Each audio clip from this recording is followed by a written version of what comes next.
इस गीत में बहन के समझाने के उपरांत भी भाई अर्थात शंभू बाह्य आक्रमणकारियों से देशवासियों को बचाने चला जाता है।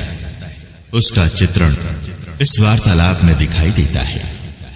इस गीत में आदिम समाज की सूझबूझ तो स्पष्ट दिखाई देती है। अशिक्षित समझे जाने वालों का गीत रचना में गजब की मिठास के साथ साथ अलंकार का अद्भुत प्रयोग है।